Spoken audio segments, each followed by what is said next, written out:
Lucky Lefty podcast. Happy MLK Day. Hope you guys still have a dream because we're living a dream. Talking Notre Dame football, college football every day with the best fan base in the world. That's you. Go to YouTube, Lucky Lefty podcast. Subscribe. The thumbs up, smash it. We appreciate it. Audio edibles each and every day. Apple Podcast, Spotify, courtesy of CFB Nation, presented by Twist. Betty. Yo, by the way, have you seen that new show on NBC? I forget the name of it, where siblings or family members of famous people come out and sing, and you have to guess who they're related to. Oh, that's a good one. Yeah, it comes on Sunday nights. I saw the episode. I caught the episode with Cam Newton's brother. I was like, yo, dude can He really looked just go. like him. Cam Newton Yeah. looked just like A little shorter. But yeah, it's definitely a fun show, man. I'm not Yes, gonna lie, I've been catching up on all the dating and relationship shows. dude, They got this one show go that ahead. they got the one where they match with people that don't speak the language. So now you trying to match with people that don't even speak English. So it's all these English speaking people. Like the guys are all speaking English, and they match with Mhm. all the girls that speak no English. So it's like, how do you? It's interesting how you communicate, and none of them speak English, but you trying to match and find the right one. So then they have the new dating show that's based with the farmers that are trying to match up with the city girls. Have you seen that one? The farmers match up with the city. Yeah. And like one girl is out there like around Steer trying to talk to this dude, and she's like, "I'm a vegan." And he was like, "How is that going to work Right. in my line of business?" I don't know, man. Maybe reality TV is coming to its end. Coming to an end. Yeah, because the stories they're trying to create now are just a little far fetched. So LL question of the day, you might like this one, Left. In honor of Dr. Martin Luther King, we all dream of the day that Notre Dame wins the next national championship, right? Who Yeah. is the team? If Notre Dame wins the championship, who is the dream team that you would like for them to beat in that national championship game? What's the dream matchup for Notre Dame to win the national championship? I can't wait to see what's going to pop off in the chat on this one. You see, LSU is low-hanging fruit right now. That's not who I chose, though. Well, now that the rite of passage to know if you had a great national championship season is Mhm. beating Alabama. Even with a new coach? Now with the Because you new can't coach, beat it's not the same. you can't beat Saban, man. You missed that opportunity. And Saban's on the schedule in like 3 more years. Alabama's on the regular season schedule for Notre Dame. So you missed that window of qualifying, like when we had the Ian Book seasons, beating Mhm. Trevor Lawrence in the playoffs. Those opportunities were those matchups that you can say, okay, this season was in the bank. You put that one Yeah, in the bank. yeah. Now, I mean, I guess Kirby would be the measuring stick. You want to go Hmm. through that. But I do think now, because the way it's set up as a playoff system, getting through the 12 team playoff system is the measuring stick. So it's not so much a particular team, in my opinion. It's whoever can survive the gauntlet at the end, I think, is the best matchup. Hmm. Like even in the NFL right now, I don't think the Chiefs are necessarily the measuring stick, because all those teams are pretty solid, when it comes, like, hey, I like the Lions. I think they looked all right, I They don't got know. enough That was a to see nice them win. beating Pat on the way out was a nice feather in the cap of Tom Brady. He already had 6. but being able to beat Pat, right? Because if Pat does win 4 or 5, they start that conversation about who was better. Tom Brady's always going to be able to pull out, yo, I beat you in the Super Bowl. Yeah, straight up. Tom Brady always gonna have that. Yeah, he's always going to have it. So let's get to some of the answers, man. Happy MLK to everybody out there, man. Enjoy your day off, man. Let's see. Ed 3 says LSU. Southpaw. Thank you for tapping in. He says Alabama.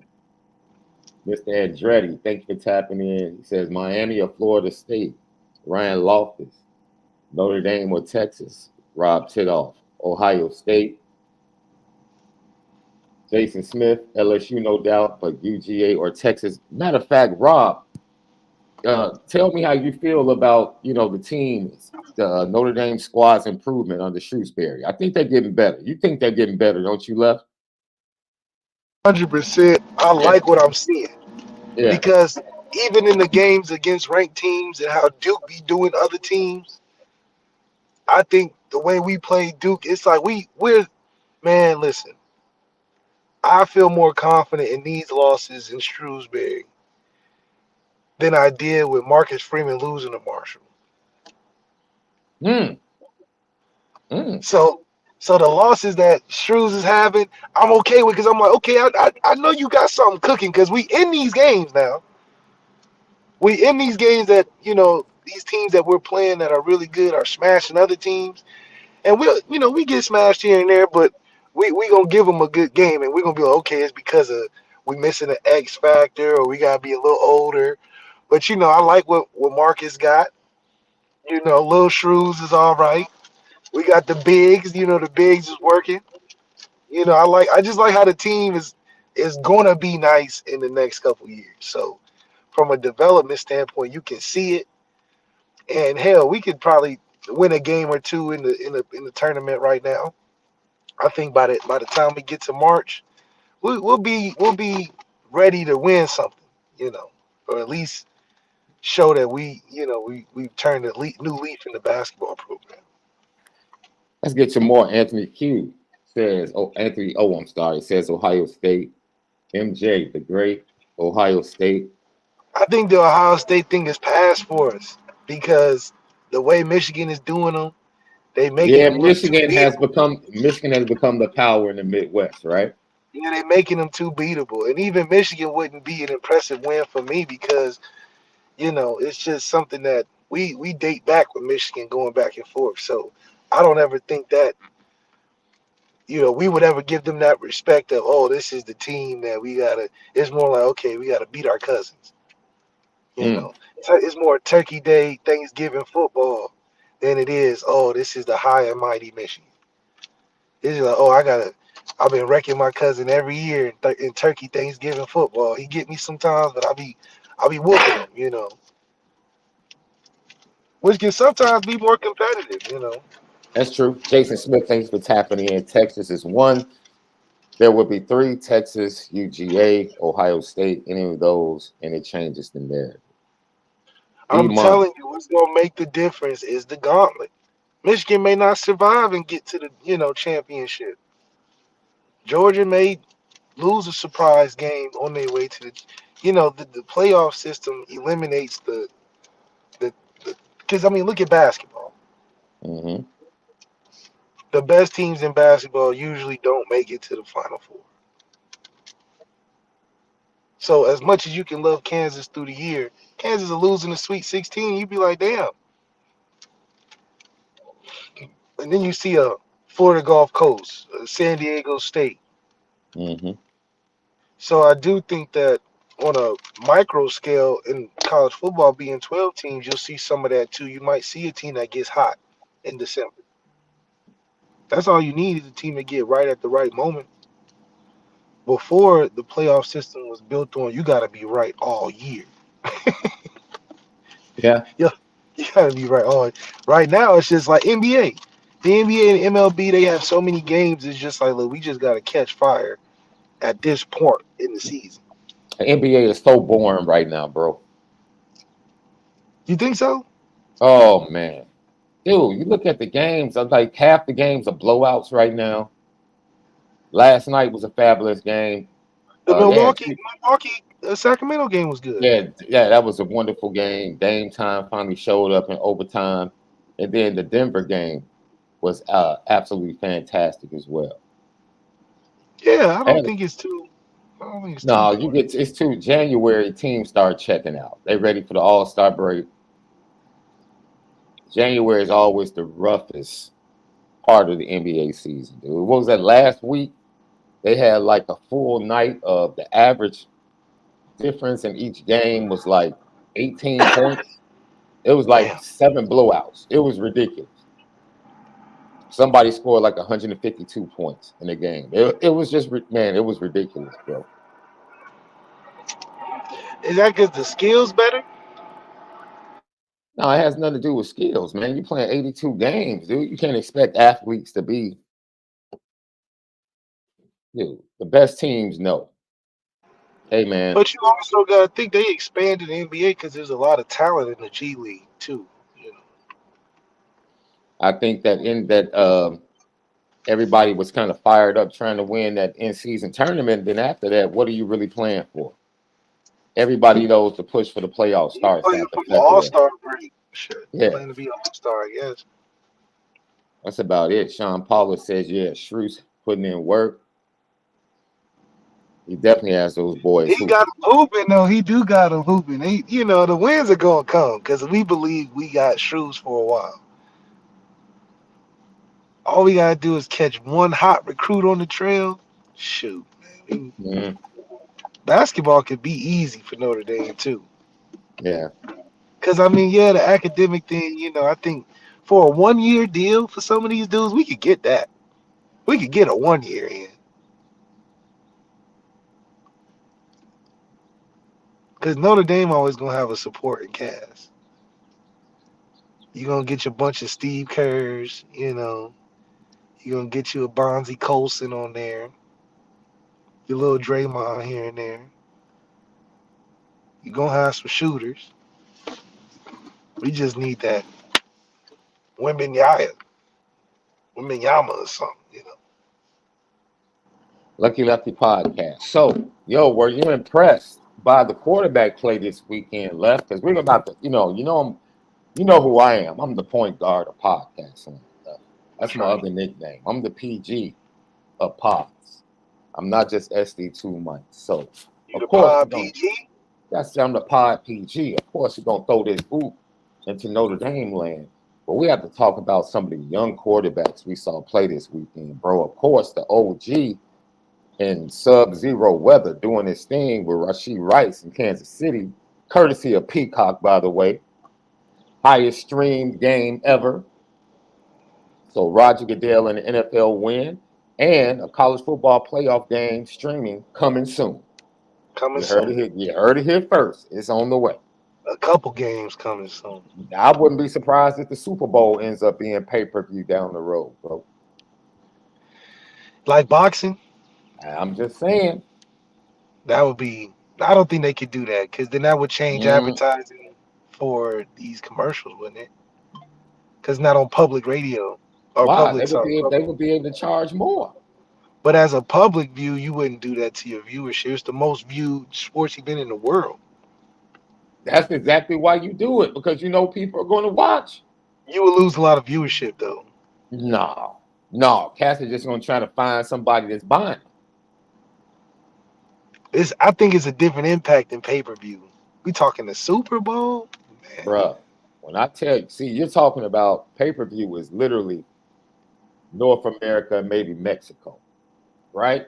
When we talk about boxing. Internationally, you might get a couple of some views. You know, if you have a Russian fighter fighting like a Lomachenko, then you'll get some views in Russia, Europe, like that. But you talking about the Super Bowl where everybody in the world watches it religiously? NFL continues to prove they can do what they want. I mean, the product is like, yo, you ever realize it's almost like Lay's potato chips, right? or potato chips in general. You know how much air is in potato chips now when you go into the gas station and buy 'em? Probably way more ridiculous. Dude, you get like maybe a third of the bag, the product. And it's almost $2 for like the medium bag. Right. That same bag used to be like 99 cents left with more chips. Yeah. But Lay's doesn't care. You know why? Because people are gonna keep buying them. They don't keep buying the Flaming Hots, the Cheetos. They don't care. I don't know. Flaming Hots do them right. They don't be doing too much air in those bags. You know what? That's a good point. That's a good point. That's a good point. I prefer the Vintners. Vintners has a better Flaming Hot than the actual Flaming Hot though. And pretzels always do it right too. They always do pretzels right.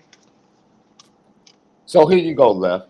I asked you a question yesterday. You remember this? So shout out to Jordan Love on his performance in his first game. Shout out to CJ Stroud, his performance in his first playoff game. I hit you up, Left, and I said, what makes Matt LaFleur a good coach and play caller? Do you remember what you said? Yeah. I love Matt LaFleur. Can you share that? And this is the connection to Notre Dame and the quarterbacks we had. Yeah, I mean, Matt LaFleur, first of all, he knows his stuff. You know, he's not a giant recruiter. You know, he's going to do what it takes to do the job, but he's a guy that really knows what he wants to do. And when you have people that are very interested in the craft, it's easy to attract people that, you know, want to work hard and do the right thing, and they can see the vision and what you're putting forth. So because of that, it's easy to play with a guy like that who kind of sets the table, and you just do what you always have done to be good, and that's just to practice at things and the concepts you get over time. And he's very practical. So, and a lot of it too, he runs the football. So when you run the football, have a focus on that. The things off of that in terms of the West Coast offense, where it's like, here, you either have this or this, or you have this, you go to this option, go to that option, check down. Those are the type of things that it's a simple systemic type of offense, but you know, it's an offense that's been around, the Kyle Shanahan type of stuff that you see in the NFL. Matt LaFleur is under that same tree, and that's why he's got the head coaching job like him and Sean McVay and, you know, all those guys under that same lineage. So you see it working in the NFL, and it's no surprise, and that's why I loved rocking with him at Notre Dame. He was the reason why Matt Ryan had so much success and got to the Super Bowl, because Kyle Shanahan and Matt LaFleur was on the staff, and then they came to Notre Dame, and then he went straight to head coach. So you see the success that follows with him, and you see when it doesn't work. You know, when Aaron Rodgers wasn't, and it's so crazy because when he was at Notre Dame, I was a huge Aaron Rodgers fan at the time. So I would be like, what would you do with Aaron Rodgers? And lo and behold, he ended up actually getting in that situation for real. It was the craziest, like, that's why I know I'm really good at this football stuff, because I can just speak things into existence for football. And I remember asking, I was at his house, and he had this before he had his first, just had his second kid. And this is like, we all go to his house for the season. And I was like, man, you see how Aaron Rodgers, what would you do if you was Aaron Rodgers? And exactly what he told me is exactly what he said in public when he got the chance. He was like, well, I just tell Aaron Rodgers straight up, you know, we're going to do it my way, or, you know, get to going. Like, and he did exactly the same thing when he actually got there. So he's going to stick to his guns. And if you don't work within the system, it doesn't work. And as you can tell, in Green Bay, it didn't work when it needed to in the playoffs and getting to the playoffs. But when you listen and he gets his guys in that buy in, you see the success and the growth that Jordan Love has had. He's truly developed in the 2 or 3 years that he's been there. So that's the ideal situation you want to be in as a quarterback anyway. You know, they clear the decks for you. You get a good coaching staff that develops you. You get lucky with the coaching staff you got. And then you get the product like Jordan Love pulling out upsets like that. So I'm not surprised. I'm just happy to see that Jordan Love bought in, and he can only get better from here. Sticking with Jordan Love and Matt LaFleur right here, Lucky Lefty Podcast, Sean Davis, S2B, two mics, Malik Zaire. And that's crazy because I work with overtime when Jordan Mhm. Love was going to the draft. So I Yo, was with him. I was with him and Justin Herbert every day, kind of thing, as they're preparing, filming them going through the draft process. So, them practicing the 40 and we interviewing them and stuff. And it's so funny because, uh, Jordan Love and Justin Herbert going in, all the media and stuff. And I knew that they were pretty solid. Like they had, we were throwing stuff together. I'm like, okay, they got some good arms. And I could see the talent. I just didn't know mhm. about Justin Herbert as a leader because he was just so quiet. Like he never wanted to do no interviews, never wanted to talk really. So I was just like, I don't know how that's gonna translate. But Jordan was always cool and everything, and then to see them develop into these guys that they have is just it's kind of being with them step by step. So we've come to realize that coaching matters when it comes to the quarterback position. Of course, you need talent, but coaching matters. What was because the marriage of Matt LaFleur and Mike Denbrock, we've said this a couple of times, was the best evaluation, coaching, and development time at the quarterback position under Brian Kelly, which pretty much led to Ev, Deshaun, and then Brandon. And then both of those guys were gone by the time Brandon really got his chance to play. So what was it about Mike Denbrock and Matt LaFleur then that you feel like Mike Denbrock and Gino Peduli can kind of recreate or create with a different combination to be beneficial for the Notre Dame quarterbacks currently on the roster? Well, we had Denbrock and LaFleur at the same time, so Right. I mean, you just know it was gonna work. It was just probably the best marriage you could have had. Denbrock and Gaduli, I think I don't know if he probably doesn't have the credit of a Matt LaFleur, but that's just the mastermind of what Brian Kelly was able to put together. You get a Matt LaFleur and a Denbrock rocking your offense. I mean, you got what you had. So Gaduli has That a lot to is, prove, yeah. and I think Denbrock is going to bring him along, and then the synergy is going to help with a guy like a young guy in the program. Now, 1 year guy, we'll see what happens. Lucky Lucky Podcast. I think it's very interesting, man, that Mike Denbrock in season, I think they had so much talent. What you saw Matt LaFleur do was come in and went to a lot of 3, 4 wide receiver sets. And then he realized that Jordan Love wasn't quite ready for that yet. He still needed some help.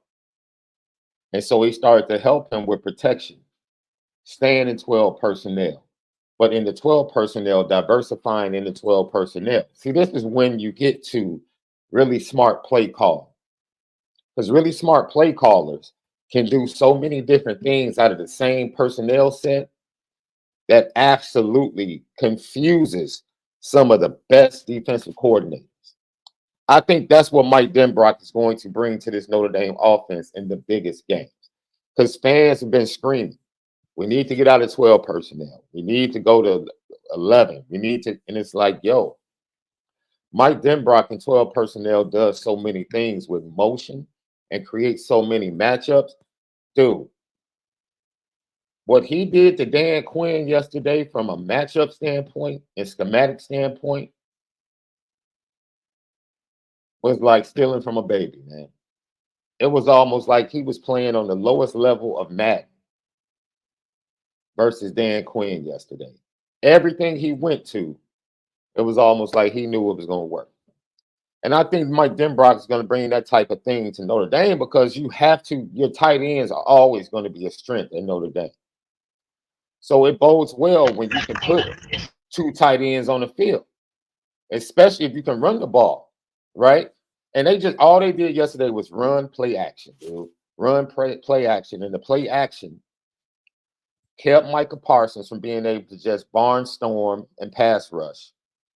He had to play the run on the way to the quarterback, and it put the offensive line in max protection and helped them against the pass rush as well.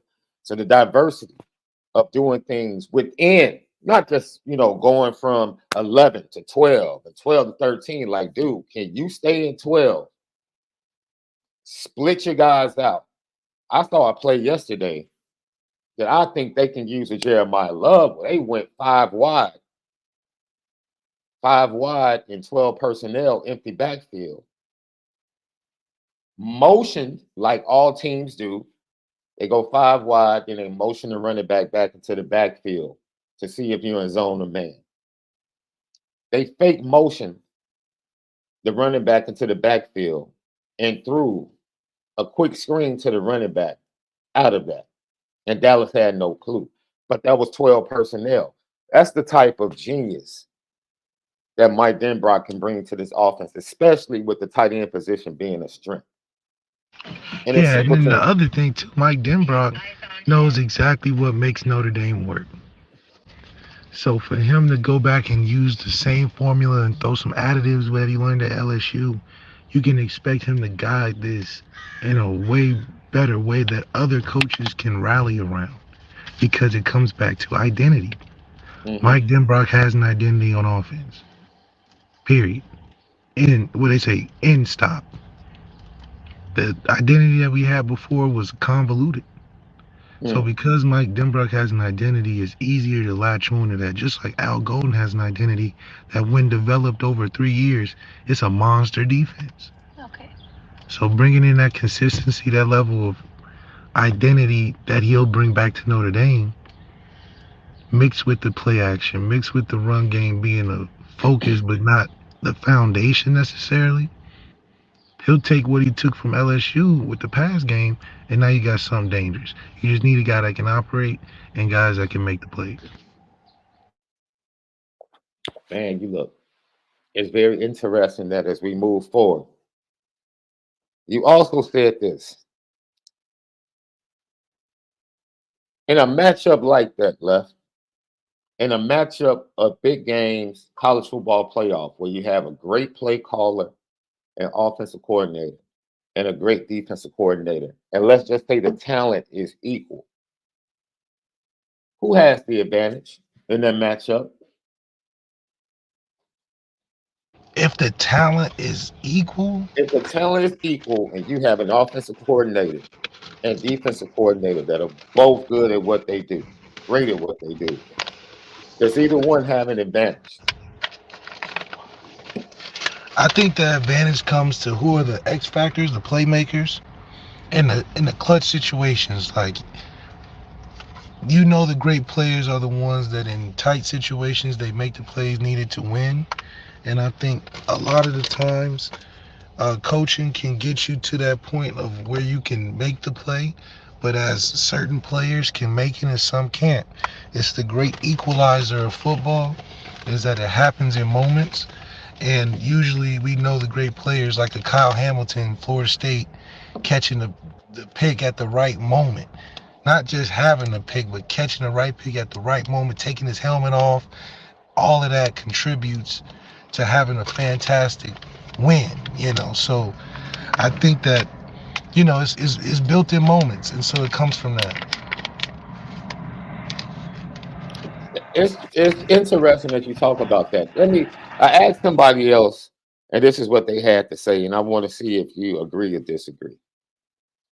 They said if all things are equal, I've always felt the offense has the advantage if they are aggressive.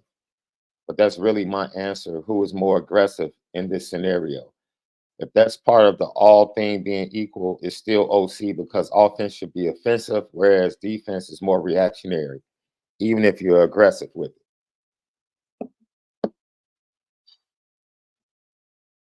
Especially in today's game where all the rules tend to allow the offense to be at an advantage anyway, I think it's really hard, man, unless you just have overwhelming talent to just shut teams down in matchups. It's really hard, man. I don't know.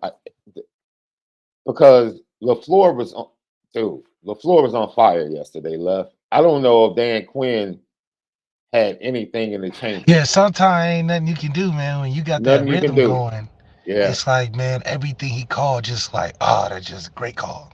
Great call. yeah. Damn, great. Good play. Good call. And it's not that the defense played bad. It's just, damn, like Stephon Gilmore got caught one-on-one, no help. They ran a perfect double post type play. And it's leverage. Like, damn, you done caught me in good leverage. And Jordan made a good. It's just like, that was just how it was the whole game. Then you get into when it rains, it pours. You get a good touchdown drive. That comes out, throw a pick six. Mm. Yeah, game over. Like, I mean, it's playoffs. It's that fast. So, congratulations to Jordan Love playing with confidence, man. That's the difference in it. You know, he's always had the talent. No different than a Justin Herbert. It's just that confidence is what makes the game-winning decisions. You talk about that all the time. You can scheme, you can practice, but at the quarterback position, you have to play games. How many games do you think it's going to take Riley Leonard to really feel comfortable? Well, I think it just develops over the season. Like I said, I think a lot of it is dependent on what the expectations are. So if you know you got the playoffs to where you're going to start to have to pay the bills, you got all this room in the world to develop and get better and try different things and get the synergies and chemistries and all of that. So I'm not too worried about regular season because you have room to work, have room to grow.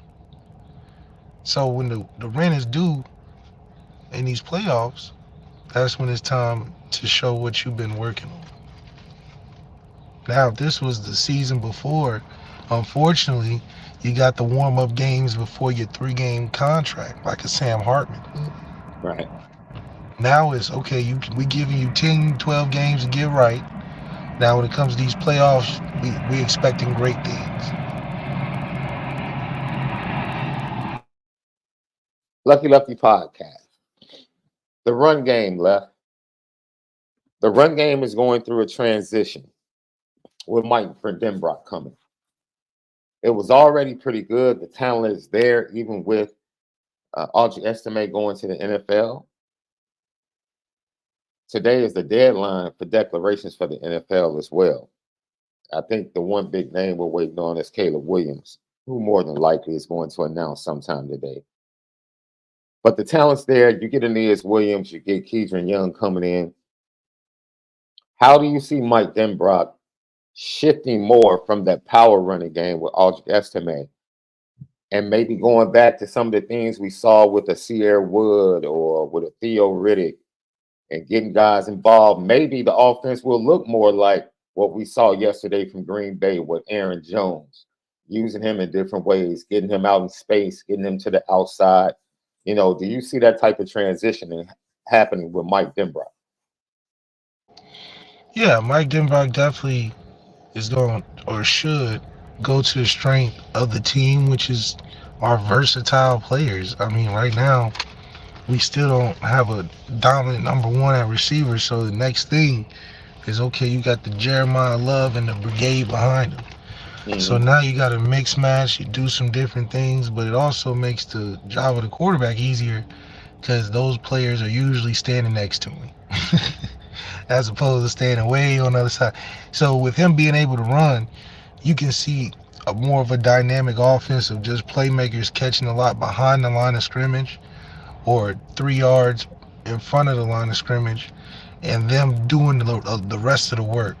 That's what the focus of the offense I would put it in, and make it easy for a guy that's a 1 year trying to learn stuff. Give him a bunch of swings and horizontal passes, sideline to sideline passes, and let the playmakers do the rest. Jeremiah Love, you can give it to him anywhere. He can make something happen. Aeneas Williams is known for that. Keidron Young is good at running the ball. Jadarian Price, versatile in many ways, good at being a consistent running back. So you got easy ways of making the quarterback's life easier with the versatile backs, which you can base a lot of things off of, and then work your receivers over time. You know, so a lot of sideline to sideline, what the Rams do a lot, how they use Kyron Williams, and crossing patterns and things of that nature. I think it's important to feature that room in Dita McCullough and then expand and grow with the receiver room with Mike Brown. So the head man is out your way, Left. He's out recruiting in California, man. Big Junior Day coming up on the 20th in South Bend. Early enrollees, they hopped on campus along with the transfers this weekend, getting set in, getting ready to start off-season workouts. Marcus Freeman is going to be out in California recruiting.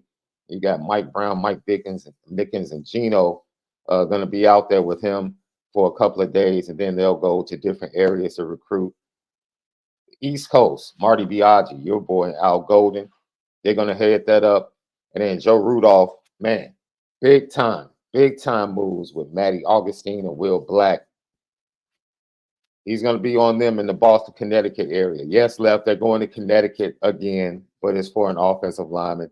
And the main deal is that Al Washington will stay in state and go down 65 to Indianapolis to check in on 25 defensive end Damian Shanklin, out of the same school that produced Sheldon Day for the Fighting Irish. Damian Shanklin, 24-star defensive end. Big time get for Notre Dame. Big time get for Notre Dame if they're able to secure him in the 25 class. That's the coaches on the road, and then they'll come right back for the big Junior Day this week later on in South Bend. I'm thinking about driving down for that Junior Day, Left. Yeah, Deuce Knight might meet you there. He'll be there. He'll be there along with other 25 commits. The weather will be the same. But we'll see. Lucky Lefty podcast, man. So you saw what happened, right? In your opinion, what difference did you see? Because you talked about the change that needs to happen with Riley Leonard. Is for him to be more efficient in the passing game for Notre Dame. You talk about that comes in the playoffs, right? So for him to go up against big-time opponents in the playoffs, in the passing game to evolve to the place where it needs to be a contending passing offense against good defenses and good teams. What technically or mentally do you think needs to happen?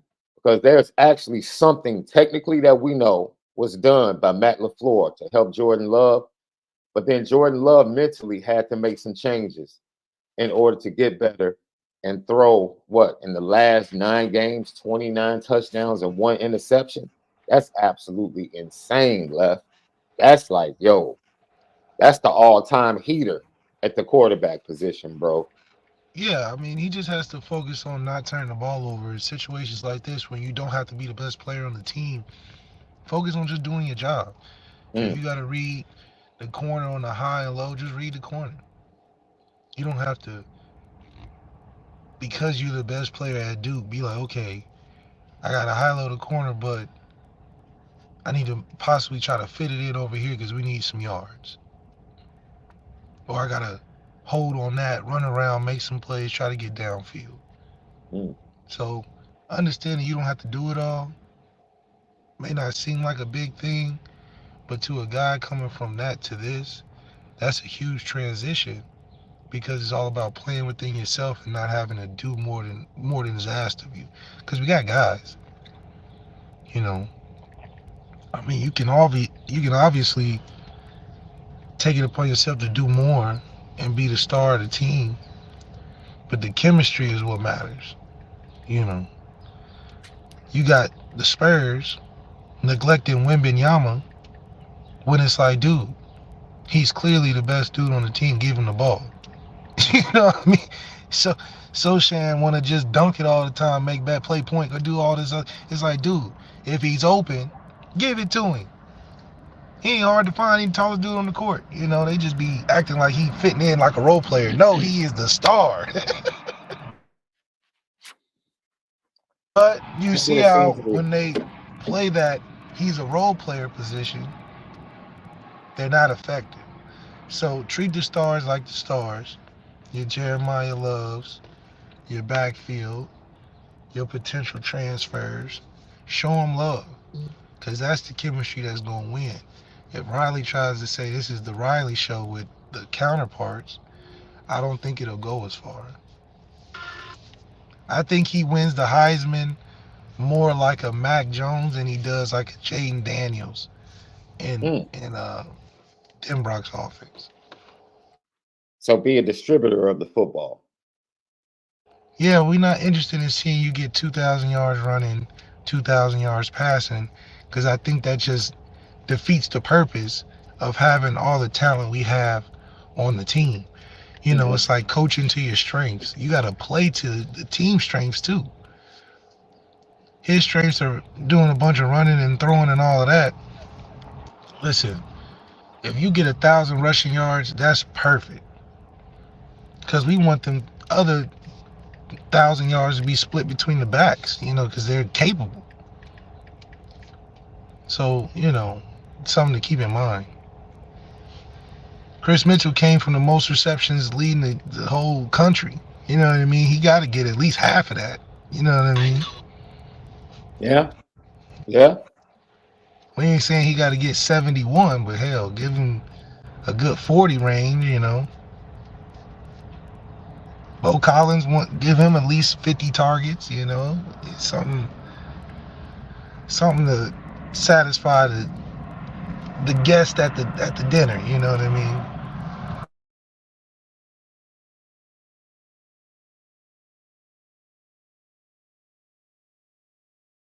Sorry, I had myself on mute, Left. But you see, in this case, you know, Riley can't have the big piece of chicken. Go ahead, get you some of them legs and wings, them drumettes. Let other people get the big piece of chicken. Because these are your guests, you know.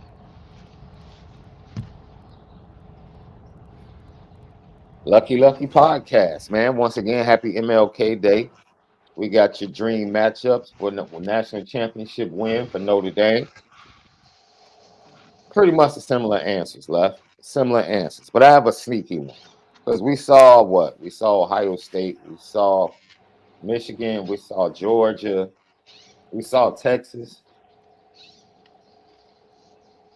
I got a sneaky one, Left.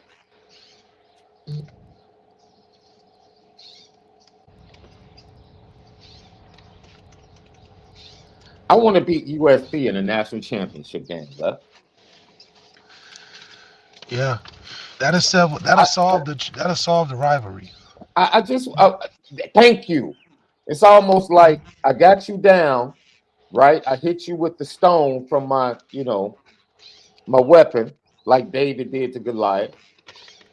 You know, the smooth stone hit you in the head, knocked you down, but that's not the end of it. I got to take my sword and I got to cut your head off. You know what I'm saying? Like, yo, first time Notre Dame USC meeting in the national championship game, long time rival. Upper hand, I could talk trash to my daughter and her friends for the rest of my life. That's beautiful, man. It definitely puts all them histories, all them years up and down. Y'all got a Heisman, all of that. We beat y'all in that championship game. I don't want to hear nothing else. There is no more rivalry. There's nothing you can say. Oh, man. All them Heismans and all Americans and good weather and Coliseum and primetime games and classic games and push and all that. It flips the page. We close the book. It's like, okay, that sounds nice, but we beat y'all when it mattered. Took all the marbles, national television, all of that. We need that 1-2 rivalry like Michigan and Ohio State, 1 versus 2. Notre Dame versus USC, that 1-2 for a decade. So have you seen the new offers at the wide receiver position, Left? Did you see that Notre Dame offered Plaxico Burress' son out of New Jersey, Left? It's either we going to get it through legacy like we do our regular admissions, or we gonna have to, because we getting around this NIL. So we like, you know what? The way we get around NIL is getting all these former players' kids. And that's gonna bring a championship. Because whether they 3-star or 2 stars, they got that talent in them genes. AKA Corey Robinson. He was our first archetype. He was the Neanderthal for the test subjects of having legacy kids. Now we went Bon Jovi route, but we can't get nothing out of musicians' kids. So we went straight to just basketball, football, baseball, don't matter. Because we had Torrey Hunter's junior son. We tried a baseball guy, we tried a basketball guy. Now we just doing straight football legacy guys. Brian Young, Ike Taylor, Ryan Clark, Jerome Bettis. We snatching them up now. I'm telling you. The only way you get into Notre Dame pretty soon is your dad got to play in the league for a certain amount of years. Yeah. Because we missed out on Brendan Rice. We could have got Jerry Rice's son, but he wanted that West Coast life. So you either got to play every position on the team, excluding punter, because, we still bad at getting them. Or your dad got to play in the league, just like admissions. You can be a valedictorian and not get into Notre Dame. Summa cum laude, not getting into Notre Dame. So you just can't be no regular 4 or 5-star pretty soon. Just think you're going to get an offer from Notre Dame. No. You got to have some extra credit, some extracurricular. You can't just be the best student. Can't be the best football player. Yeah. Now we got to reach in. What's your family bloodlines like? Man, did your dad play in the league? Oh, okay, we can talk to you. The wide receiver room in 25 got 2 new offers: Elijah Barris from DePaul Catholic High School in Wayne, New Jersey. And then you have Sean Terry II, wide receiver, man, out of Ironton High, 3-star. Now, when I say Elijah Barris, son of Plaxico Barris, what do you think his measurables are, Left? It's just without knowing. You're like, okay, Plax has a son. We're on him. What do you think his measurables are? Break it down. He's probably like, 6'3", 180, probably undersized because he eat right. He got the right nutrition at home, so he on the proper growth chart. You know what I'm saying? Like Jerome Bettis' son, proper growth chart. Yeah. You know how you go to the doctor, you're supposed to be certain. Now, if you're not getting that right nutrition, you never look at the chart. If you getting school lunch and all that, you don't look at that chart. If you getting that proper fruits and vegetables 3 times a day, personal chef, you got that family lineage, you're going to fit in that right frame that we can add to. Yeah. You're not oversized, but you're slightly undersized, but we're going to add to that because we're going to get you the right fruit and vegetables at the next level too. Well, let's look at his film. The kid, DePaul Catholic, he is 6'1", 170. Totally different than his dad, but he has suddenness. And you talk about speed. Man, he is not the same receiver that his dad is. Like you said, look at the route running, man, the release package. Oh, look at that. Yeah. He not going to YouTube. No. He not going to YouTube.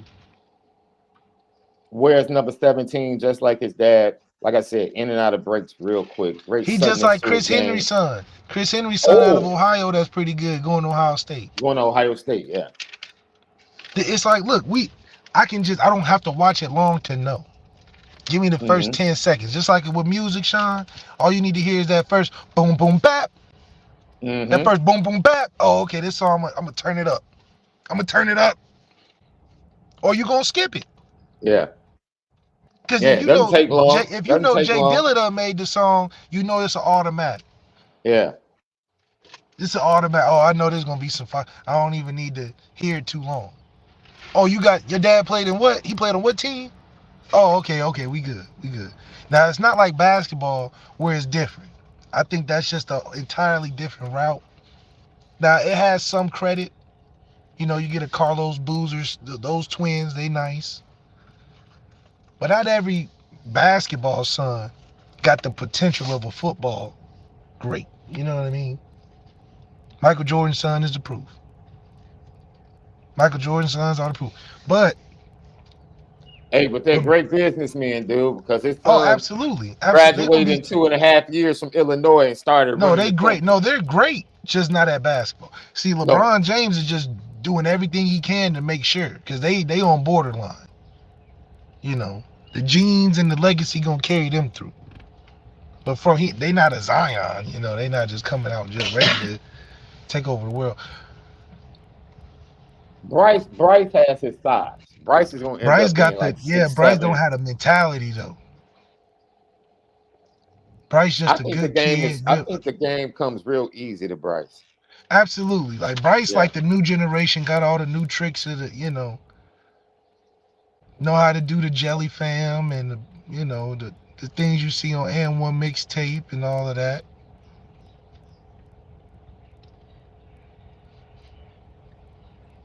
But he don't got the killer like he's supposed to.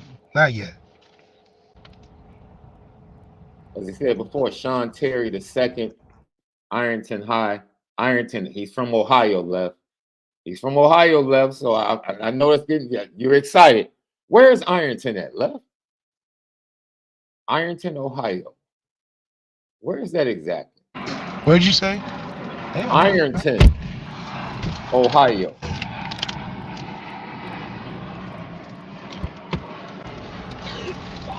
Let's check out his film. Another fast kid, man. 3-star, Ironton, Ohio. Great with the ball after the catch. Jet sweep right here. And just going off to the races, man. Great speed for this kid. Okay, somebody said it's in Southeast Ohio. So it's closer to Cincinnati in that area. Quick screen here. Ooh, good juice. He's pretty good he's pretty good after the catch. Yeah, it gets to a point where it's like, okay, I know Marcus Freeman and the staff sits in their meeting room and be like, well, how do we use them? We aren't a team at Notre Dame where we're searching for just any one good player to come so we can feature them. Right? We're not starving for a star. We're starving for the right star. But we're not starving for an impact player, in my opinion. My question comes down to, you got all these talented players that have potential first, second, third round type of talent. How do you make it work? How do you get guys to football? And so it's almost like Georgia.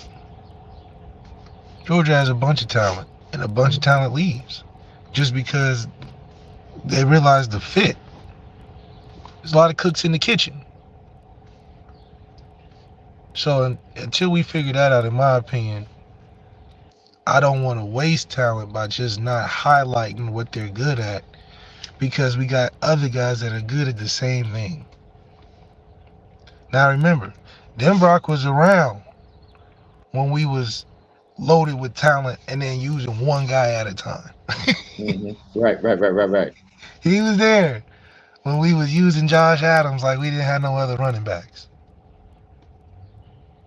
Or we had Chase Claypool, Miles Boykin, and EQ at one time together, and we had under Charlie Jones numbers.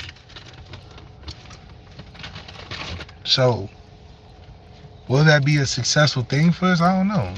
I think the game has changed and offenses have evolved. So, do we get production out of our receivers and skill players like a Tulane, where Lawrence Keys found a fit and was highly productive, and they have a whole bunch of guys that make plays? So it's just one of those things. What's our offense going to be based on? Because if we're just going power O, heavy run concentration, then I see why guys like Brandon Hillman didn't want to come.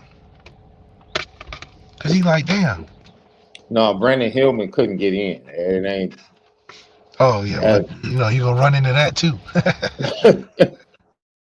he wanted to come, he just couldn't get in. But yeah, dude, the one thing I see, and this is something you could touch on, we have already seen the difference between recruiting philosophy from Mike Brown, new wide receiver coach, and the former wide receiver coach. Suddenness, because most of the guys that were recruited by the former wide receiver coach were bigger guys, more physical guys that don't quite have the same suddenness that we've seen from an Elijah Burris and Terry in these two sets of film. Like once they get the ball and their ability to run after the catch is incredible. Quick screen game, you can use them in the backfield, and the suddenness in and out of breaks is something totally different that we see from Mike Brown and his evaluation of the Yeah, guys he wants to go after. absolutely. This goes back to just throwing the ball behind the line of scrimmage. Mm. These are the guys you get to throw the ball behind the line, throw quick screens to, throw your little shallow routes, throw your little quick outs, quick slants to, because they can do all the work themselves. So when you're adding players like this, I'm thinking the offense is read option, throw it to the sideline. 3-by-1, throw in the bubble. Running one way, throwing the other way. Getting guys in open space. Having 25 attempts, going 22 for 25, just over 100 yards. Well, plus 100, but your per average is like 5 yards.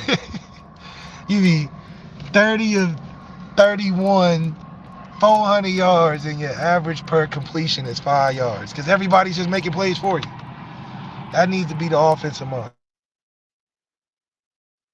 Because you look at a Lucky guy's left. tape like this, he's not running crazy routes like Plexico Burris' son. He's just catching a little slant, catching a swing route, making 4 or 5 guys miss, turning bad plays into good plays. These are the screen poppers that you need. We talked about that in the inception of our show, is screen poppers. Yeah. Marcus Freeman knows how to find the screen poppers now. Kyron Williams would look like another player with all these guys and the type of skills they're having that we, as a progression from what we had before. Man, it's good to see. I know Michigan is on playing. Michigan's playing Ohio State right now on Fox, and the Fab Five are back in the building supporting Juwan Howard, man, for the first time all together on MLK Day. That's love. That's love. That's love. Are you guys able to be on the sidelines yet? I know Marcus Freeman has allowed guys to come back. Have they given you guys sideline access yet, Left? We're working on that. Okay. Working. Okay. It's definitely they processing the paperwork, take 4 to 5 business days. You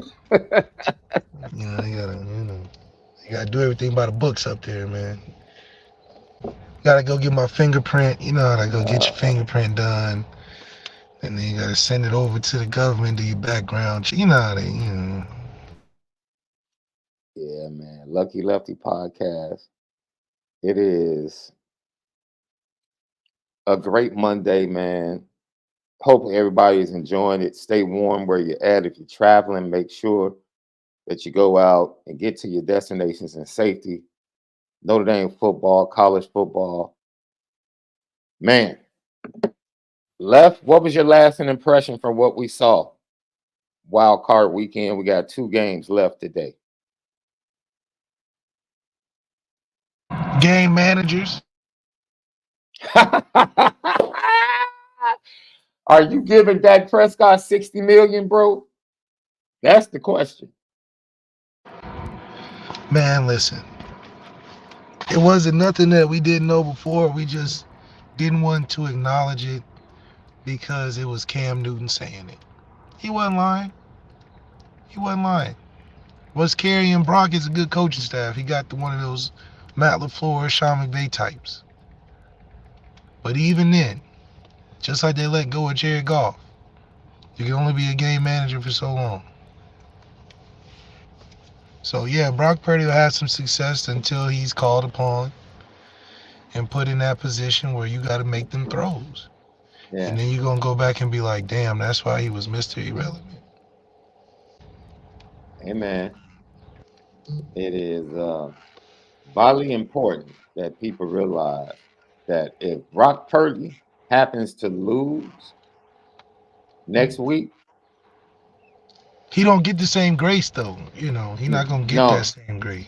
Left. My point is, if he happens to lose next week, do you understand the next podcast that Cam Newton does? Because Tua lost Saturday night. Tua lost. Dak lost Saturday night. Dak lost. And if that cat Brock Purdy loses, man, oh man. Man, oh man. That cat, boy, he's gonna have a field day. They gonna have Cam. They gonna have Cam on talk show ESPN moving forward. Cam done got him a job. He gonna have everybody calling for him. We need you on. Get you in a suit. Bring them suits you had for the Panthers. Come on, studio with us. Yeah, I'm still looking for Kimberly Martin though. Where you at? She didn't show up for Get Up this morning. I'm like, nah, where you at? You was talking about Dak being so great, always trying to protect him.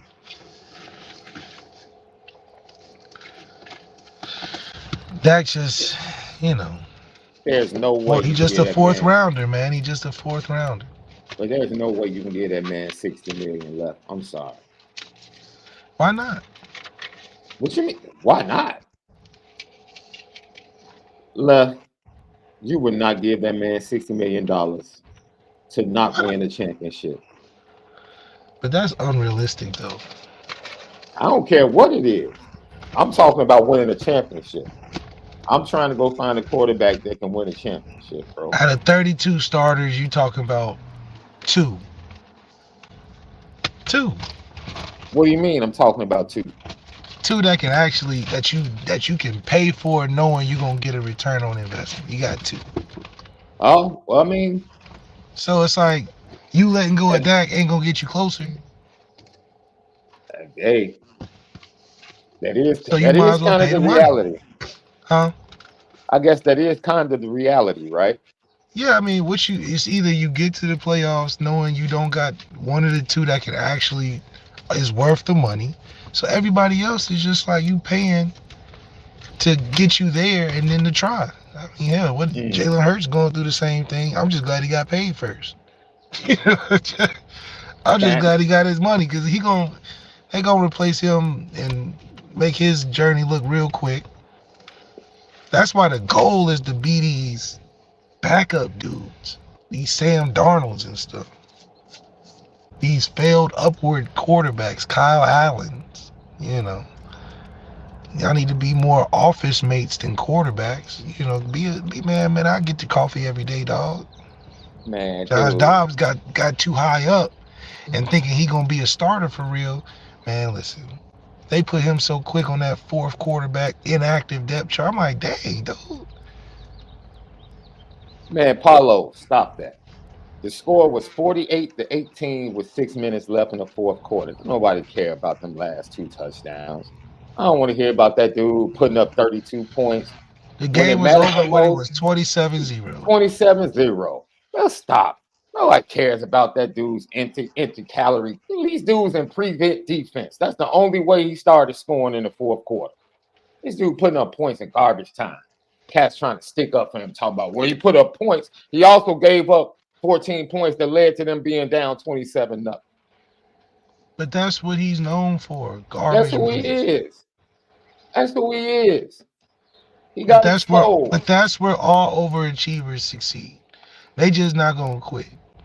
They not gonna win you nothing necessarily in the big moments, but they gonna always fight to the end. And that's all that is. That's just last minute effort. That's like the dude you put in garbage minutes and he just taking all the shots. Dude, last year, here's my point. Cats want to blame like Rex Ryan this morning. The defense sucked. Okay, when the defense held San Francisco to 19 points last year and had multiple turnovers, what did that do? When his defense gave him a shot on the road, what did he do? The same thing, multiple interceptions. When someone shows you who they are, believe them. He ain't it. Don't be fooled by he put up 32 points. He ain't it. When it comes down to big games, he's just not it. Because I didn't hear anybody, when the defense shut down San Francisco last year and kept them under 20 points, I didn't hear anybody talking about what their defense didn't do. Nobody. But now all of a sudden we want to use the defense. Defense, when it was 7-0, defense didn't throw that interception to put the defense back on the field in the opponent's red zone. That's like blaming the Browns defense. Joe Flacco threw 2 pick sixes. It was two pick sixes, dude. It was over.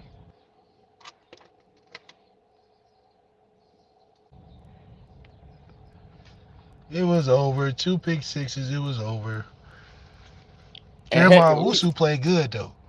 Oh, Wusu was flying great. around. Wusu was great. Kurt Heinrich played a good game, bro. Yeah. Did you see Where was that at Notre Dame? Did you catch the stat? I think it was in the Kansas City Chiefs game that they put up this stat.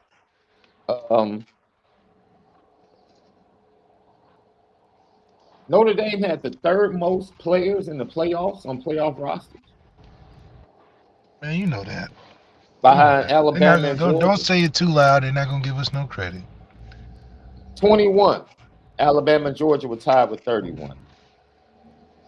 I thought that was interesting since Notre Dame. What is it about Notre Dame, though, man? Because it will be a time when we will bridge the gap to show talent before it gets to the league. But this is the thing. Notre Dame does not have a plethora of 1st-round picks and 2nd-round picks like a Georgia, Alabama. What is it about Notre Dame players that they learn at Notre Dame that allows them to get to the NFL and stick, bro? Allows a Kyron Williams. It's a responsibility and accountability. You don't have weeks to take off. So you understand the grind of a season, and you understand expectations, and then you understand playing in your role. A lot of these top players are guys that were the best player. So when you're not the best player, and you got to be the best player on a good team, or low your role on a good team, and be accountable. You know, you can't be skipping out on the workouts. You got to go to class. You got to do all the little things. You got the expectation of on and off the field. So it's just a higher level of accountability and expectation, knowing how development works, going through the no overhyped treatment.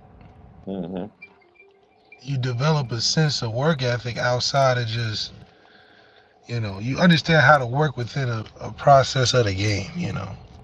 Yeah. It's not as fanatical or fantasy-like as some of these other top programs. Similar to Alabama or Georgia, you learn how to work every day and meet a certain expectation, so it just carries over to the league when it comes to schedule. You know, you're going to be on time, because half of it is just being on time. And you got to be on time when you're at Notre Dame. Okay, so yeah, if I had to sum it up, it's accountability and being on time.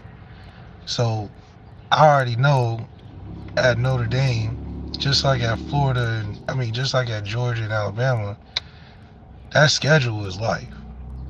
You know, we get team messages, you know, you be on time and ain't no excuse for not being on time. So being on time is obviously the biggest thing when you get into the corporate world.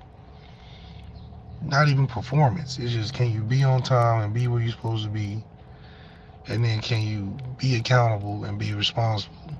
And then that equates to consistency, which is why a lot of these Notre Dame players just last a long time. You know, they may not be the most talented, but they gonna be on time. They gonna do what they supposed to do, and that's a form of consistency that lasts in any business, but just on a football level, is more variety of that. Especially star players that get the leniency. It's just harder to keep that up when it's 4 or 5 years in the league, and it's like it's just doing your job. It's not football like you were used to. Because I'm sure that happens at a point, like 4 years in the league, you're not getting that rookie hype. Hell, you damn near getting shunned and shafted on your second contract. You know what I mean? You realizing this is football. Like, CJ went through that, So, just one of those things where I think guys survive that way, and it proves ever since. And then you got your role models in the league, like a guy like Zach. Done been through any and everything. Probably a good reference. A guy like Romeo. His brother is on the same team. There you go. So it all works out. I think you're on mute. Shout out to the guys that won this weekend. Shout out to the guys that ended up going home, like Leon Eichenberg with the Dolphins, and other guys. Drew Tranquil won with the Chiefs. And success and success to all of those that continue to play in the playoffs, representing the University of Notre Dame, man. So yeah, Dak is an MVP contender, and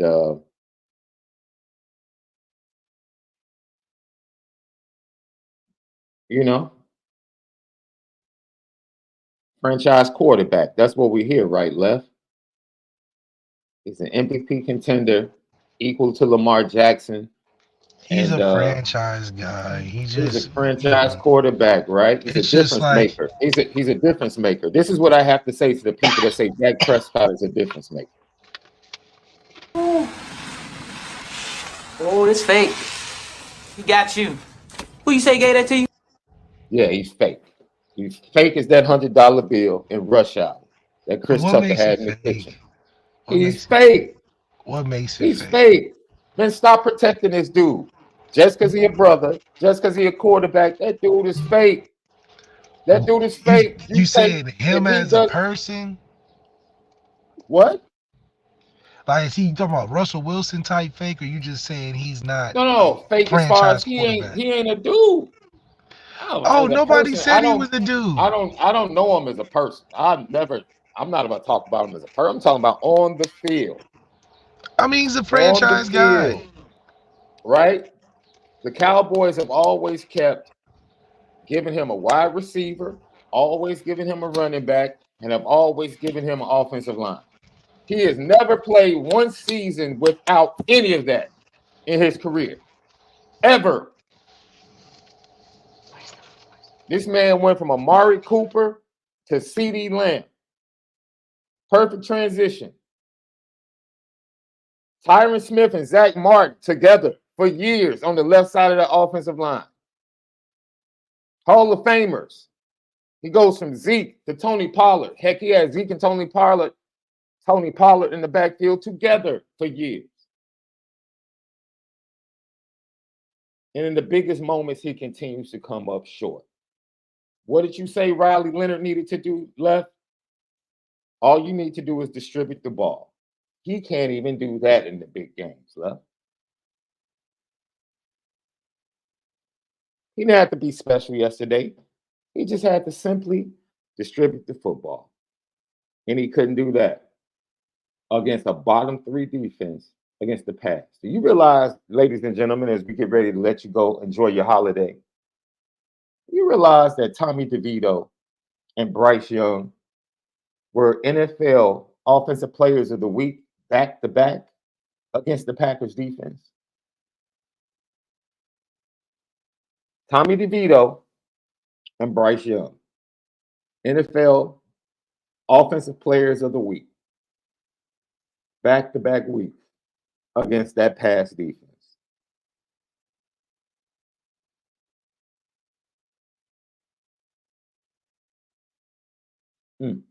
Lucky Lefty podcast, man. Yo, NFL Network. Maurice Jones-Drew.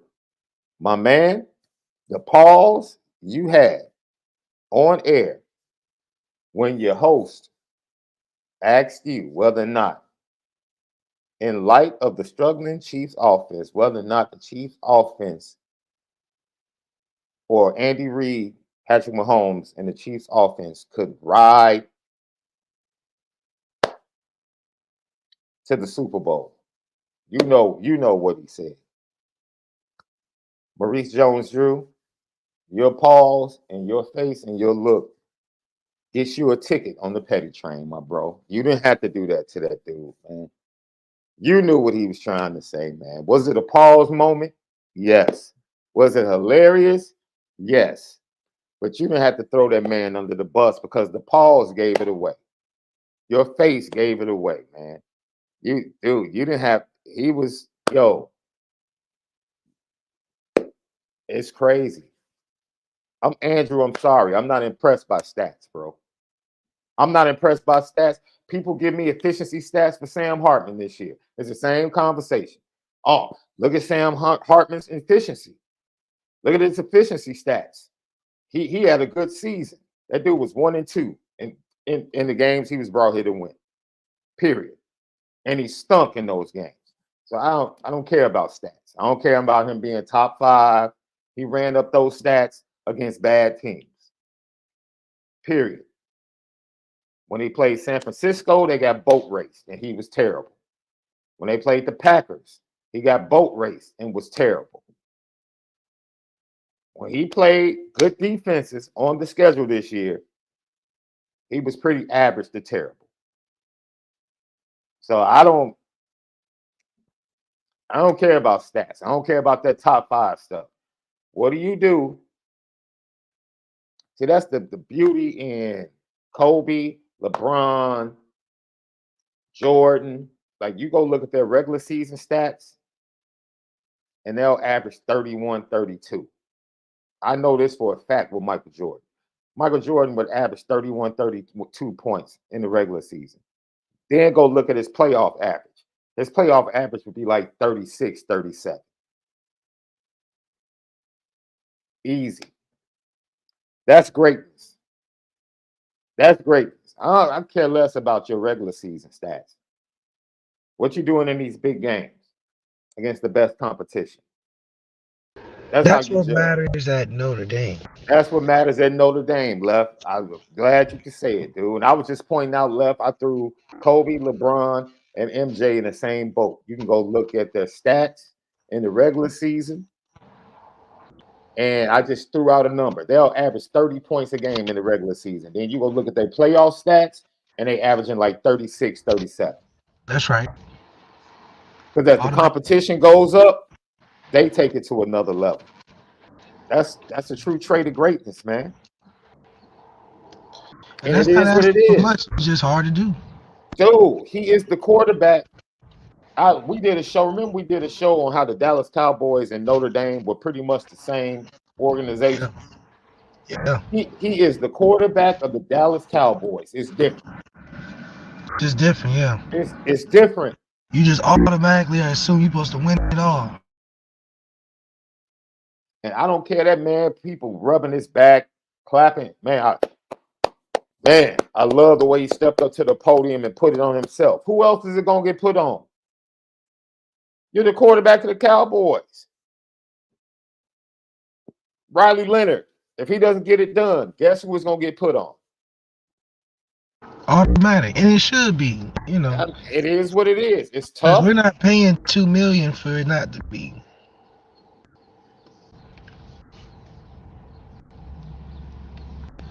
And Left corrected me. I said, yo, it's kind of unfair.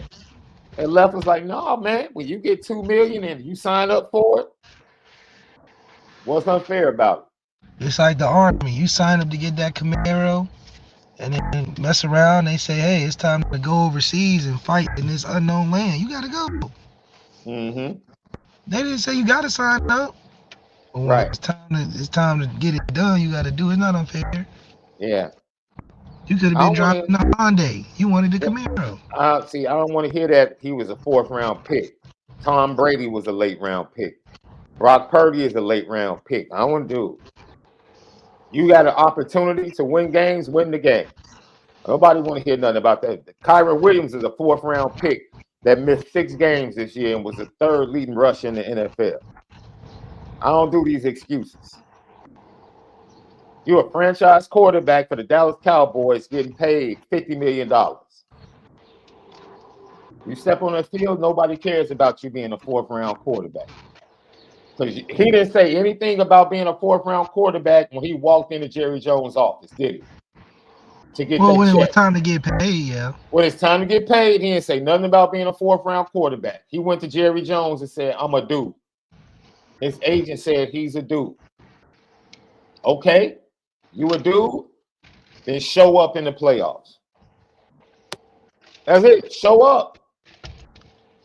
You feel like you're worthy of $60 million? Show up in the playoffs. Show up. That's it.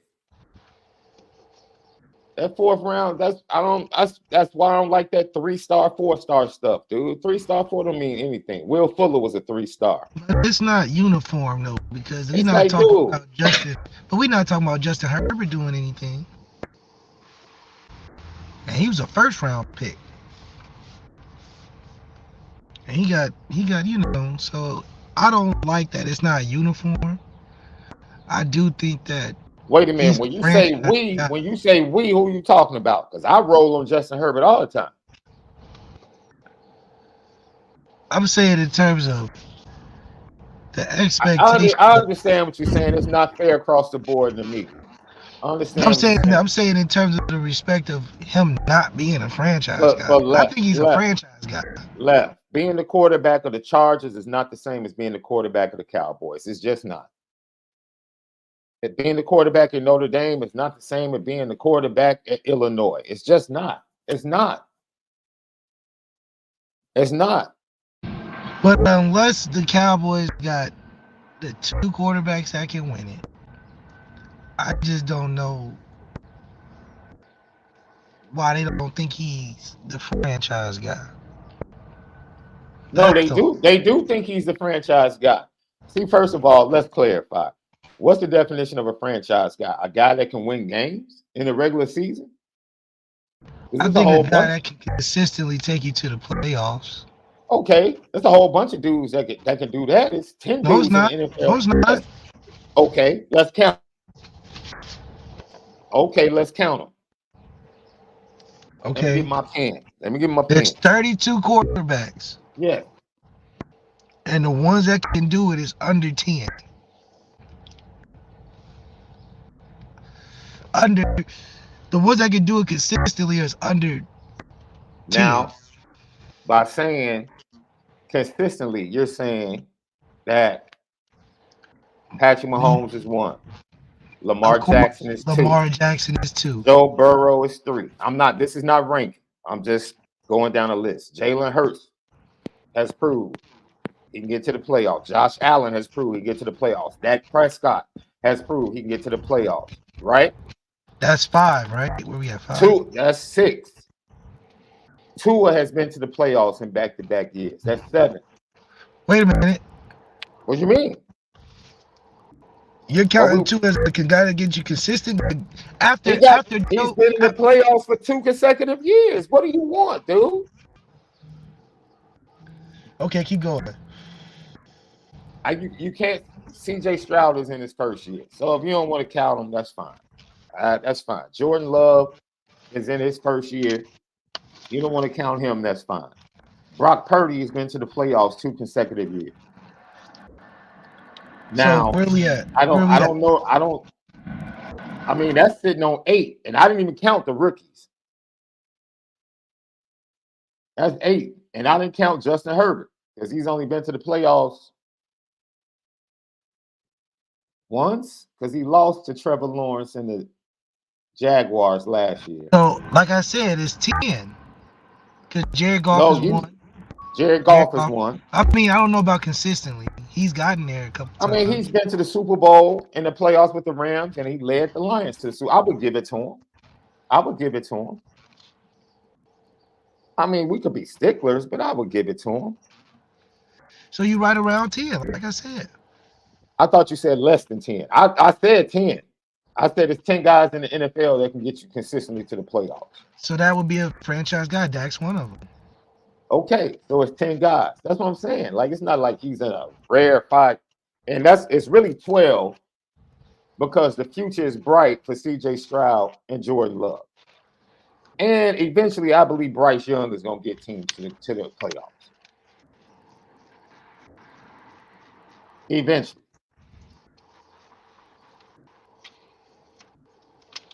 I think the quarterback position, I mean, and then when you start getting Caleb and Jaden Daniels, and then, so you wouldn't put your boy Trevor on that list? Lawrence? No, not yet. Okay. Not yet. He was supposed to go this year. Hell, he was supposed to win MVP this year. Well, he blew it this year. He blew it himself in that last game.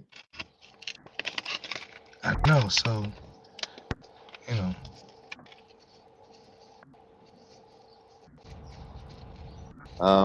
Yeah.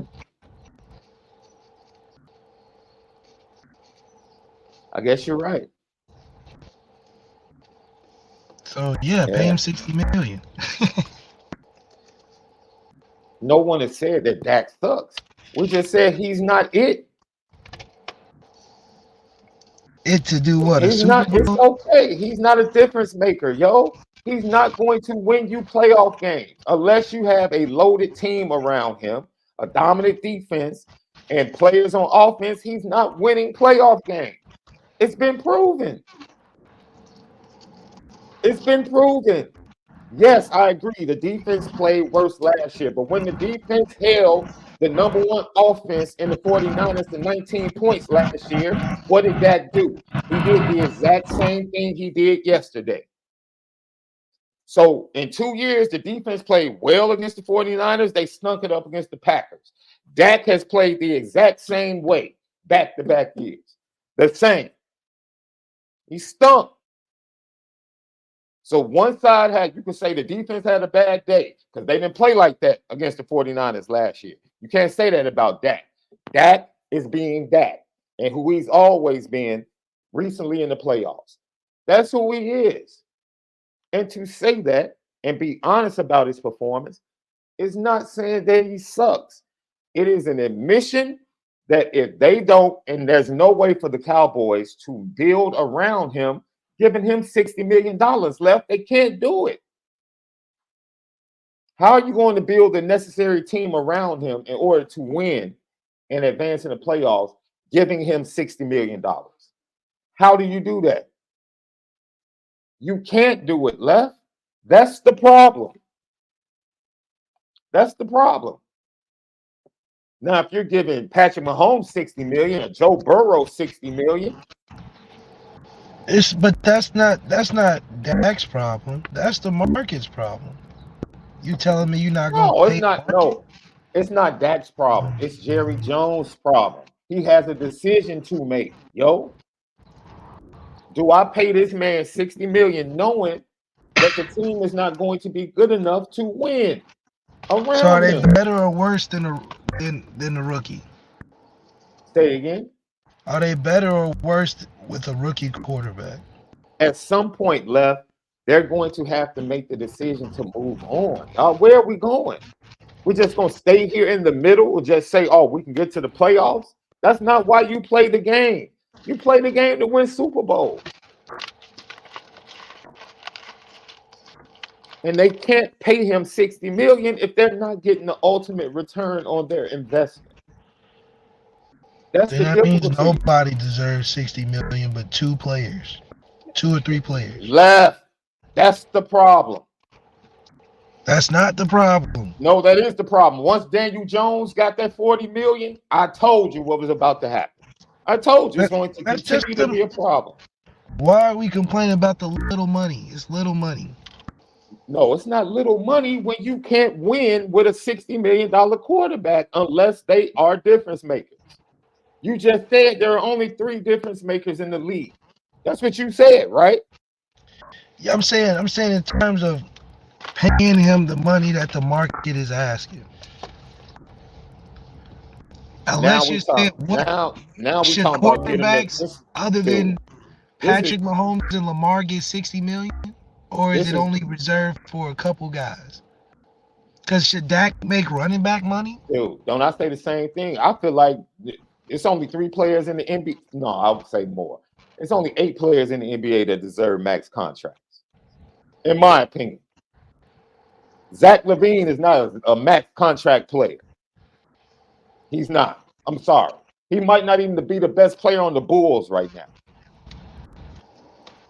But that's your max guy. He's not a max contract player. That is not a $60 million quarterback. You can sit up here and talk about market all you want. You're not getting $60 million worth of production from Dak Prescott. You're not. Every team has a max player, though. In the NFL, Micah Parsons is their max player. Oh, yes, because of the market. That doesn't mean that guy is worth a max you said, contract. there's only 8 guys that's worth what every team gives. You keep Somebody talking about. Gotta get it. You keep talking about somebody has to get it. I'm talking about who produces for what they get. Who gives you true value for what they get paid? I think 60 million is worth getting to the playoffs every year. Okay, then you don't want to win. You're choosing to lose. That's winning. No. Winning is winning a championship, dog. Then we're only talking about. You think Jerry Jones is 20 million over the cap to just get to the playoffs and get embarrassed? You really think that? No, I don't. That's my point. I'm saying that his money is celebrate. He spent the money in a good way because they had the #1 defense and #1 offense.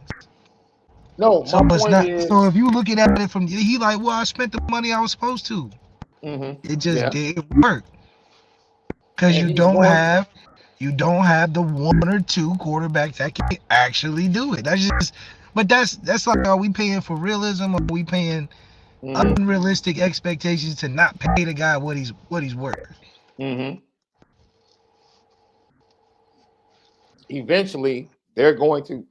Didn't we see? And this is probably, man, they probably got lucky. Pete Carroll with Russell, they had a decision to make. Russell was about to get a $50 million extension. It was either give him the $45 million extension or move on. They decided to move on. They made the playoffs without Russ. But I think they also knew this was Pete's last year too. No. They made that decision 3 years ago when Pete was still coaching. I'm saying Pete coming to the end of the road was a lot easier to let a Russell go. They wouldn't have let Russell go if the Legion of Boom was still happening. And this is why this relates to Notre Dame. Because this is a pivotal year. This is back-to-back years you went to the transfer portal for a quarterback. If you do not get the return on investment,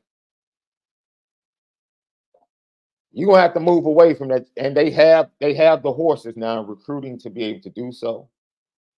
But you're going to have to make that decision. So I don't think the decision would be similar to what I'm talking about with Dallas.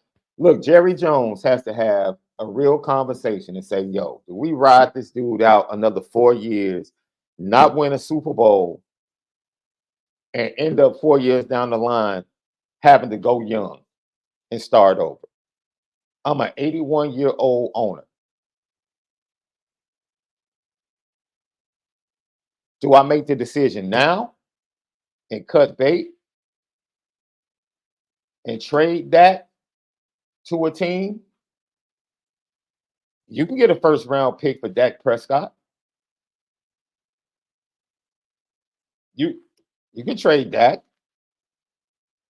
especially if a team is willing to give him an extension. But either you make the decision now or you have to make it because of age in 3 years. Minus $180 million. That's a tough business decision, yo. Because you don't have the cap room and you don't have the cap space. So you're going to have to solely depend on the draft to build it. Zach Martin isn't getting younger. Tyron Smith isn't getting younger. Tony Pollard is a free agent. You keep losing pieces around him. Stephon Gilmore is a free agent. Trayvon Diggs is coming back from a leg injury. You keep losing pieces around him, left. And eventually he's going to be the only thing standing, him and CeeDee Lamb. What is that going to get you? What? You know who I would hit up, left? Tell me if you would take this. You know who I would call if I was Jerry Jones? I would call the Chicago Bears. And I would tell the Chicago Bears, give me Justin Fields. Younger Justin Fields. Give me Justin Fields. Give me Justin Fields. I'll pay him $30 million. I'll extend him and give him his $20-30 million. You pay that. You have the cap room. We'll send you that. You give him his 50 to 60, and you'll have your quarterback. I'll do that just to get out of the financial constraints, and now I can start building a team and restocking the talent. You still have Trey Lance, but I mean, yo, we don't know. Maybe they give Trey Lance a chance. All I know is, do you make the decision to move on now, or do you go 3 more years without winning a championship minus $180 million?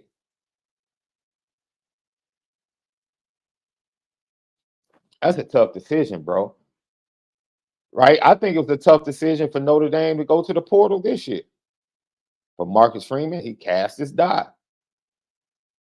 He went back to the portal. Because like you said, Left, Notre Dame can win 9 games with Steve Angeli. Heck, they won 8 with Drew Pine.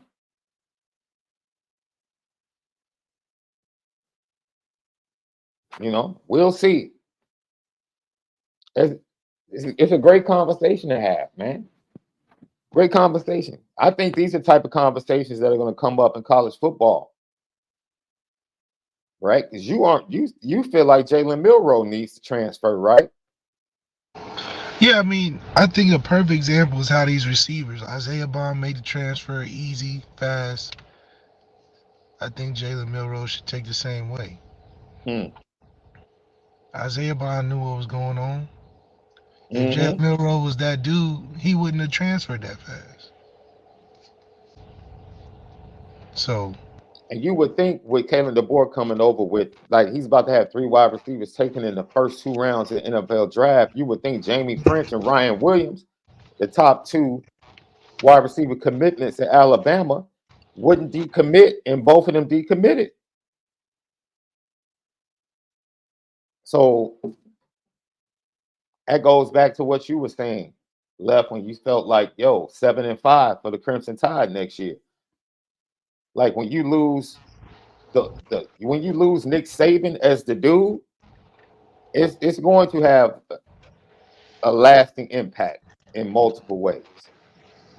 It is, and I think you're starting to see that in the recruiting process. The recruiting, even with Kalen DeBoer coming off a national championship loss. Because if they had Caleb Williams, you see receivers flock. Jordan Addison went out there. Brandon Rice went out there. Mario Williams went out there. So it's definitely a quarterback impact that gets exposed.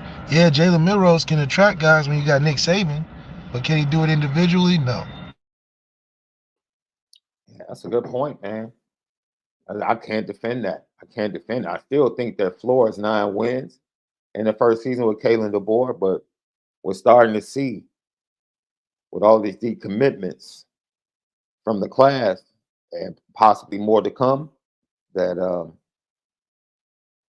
it's definitely a new day. It's definitely a new day without Nick Saban at the helm at the University of Alabama. It is, man. Great conversation today, guys. Great comments about, your dream matchup when Notre Dame wins the next championship. Talking about the quarterback position, the relation to the offense and how it's going to change, what's expected of Riley Leonard, the efficiency of the run game, and what it might look like. And MALIK pointing out what existed when Denbrock was here and the symmetry between Matt LaFleur and Mike Denbrock And can Gino Guidugli and Mike Denbrock kind of recreate that or create their own symmetry that's going to lead to Notre Dame's offense taking a step forward, not so much from a statistical standpoint, but more so from their performance in big games against great competition. Absolutely. Well, Left, you had dropped off, but I already put your boy Maurice Jones-Drew on the petty train for the way he reacted. Yeah, you see him? He threw his host under the bus. He didn't have to do that because he made it big. Yeah, it was already awkward, but he. Yeah, and he looked at him too. Mm-hmm. Oh, the look was priceless. But you know, you gotta be careful now. Yeah. And just be saying anything on here. No, it was worth a pause. It was definitely worth a pause. Because social media just too. The internet is undefeated. Too unforgiving, man. They wouldn't let him slide on it, so he gotta be like, no. I'm gonna get ahead on this one. Yes, and we also because you're gonna be on Cam and Mace in the morning. Oh, absolutely. Like in the morning, quick. So if you want to be on that, you want to be a viral moment. You gotta go ahead and address it. But that's just that's TV for you. Lucky Podcast. We also went over Sean Terry II and also Elijah Burris, 2 of the newest offers in the 25 class at the wide receiver position. We'll see if Notre Dame is able to get them on campus soon. So, petty train for Maurice Jones-Drew. Everybody have a great MLK Day, man. Left, be safe out there, my brother. And as always, you guys make sure that you spend it different.